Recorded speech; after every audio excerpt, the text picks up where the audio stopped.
we are heading to the Midwest. We are heading to the Big 12.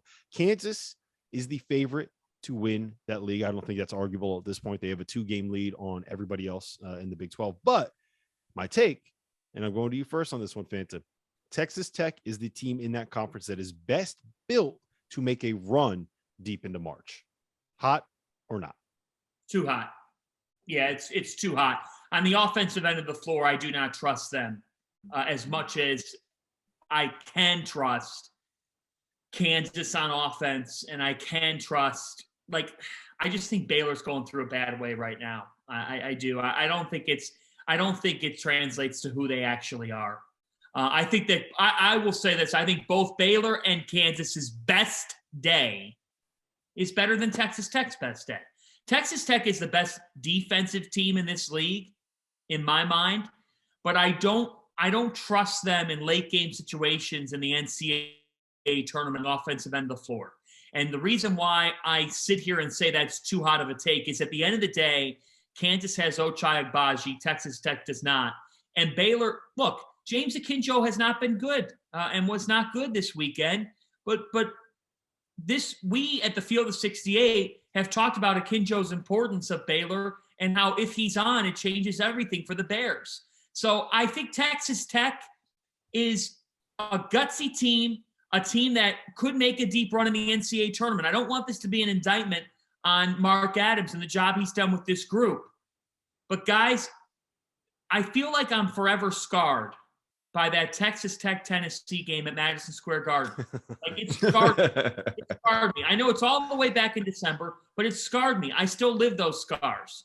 And I'll tell you, I still think that on their best days, Kansas and Baylor are a little bit better than Texas Tech. That's how I feel about that take. Who won that game against Tennessee? Terrence. The Fighting TOs. Yeah, they did. TOs. Terrence, I'm so scarred by that game.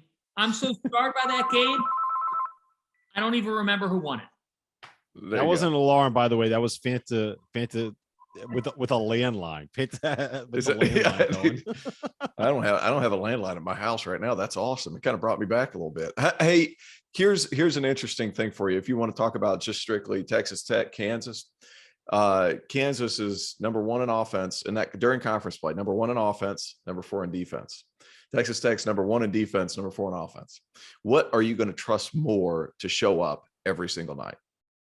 The defensive portion. And that team defensively during the tournament, when it can get ugly at times, like they did against Tennessee, they can still find ways to figure it out and win. They're a little bit like what we talked about where we're going here next week. Next week, we're going to Providence to where it could be a different guy every night. Texas Tech's a lot like that too. And offensively, while Terrence Shannon's trying to get back in his groove, that Texas Tech team, they just have so many different guys that could bother you on a given night. You talked about Kevin McCullough the other night doing a bunch of different things for the team to help them win. They got a lot of guys like that. One night it could be Adonis Arms. The next night it could be O'Banner. Offensively, you do worry, but defense carries you through. And with the lineup built like they're built, I don't think there's a single player underneath 210 pounds on that roster that plays. That's a big burly bunch, and they're going to get after you defensively in March too. Yeah. So I agree with everything you just said. I think they're going to be a nightmare matchup, and the way that they play defensively is not an easy thing to prepare for on short rest, which is what you're going to have to deal with in the tournament. I think Bill Self is the one guy in all of college basketball that I would pick to coach my team in a tournament style game. I just think that he's magnificent at what he does. Honestly, a healthy Baylor to me is the best suited team to make a run. Yeah. The problem with them right now, James Akinjo's coming off a foot injury or an ankle injury. He's not 100%.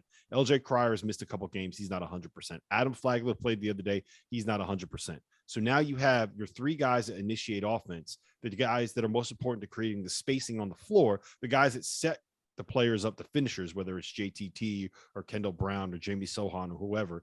All of the guards on Baylor are banged up. I don't know if they're going to be able to get healthy. Like, it's very hard to get healthy in the month of February when you're not just sitting out. But you're rushing to get back because you want to win the league. Like, you're rushing guys to get back, and it's hard. It's hard. Yep. So if Baylor can get healthy, then they're the best suited team. I just don't know if they're going to be able to get healthy. And guess what? We finished that one under the clock. All right.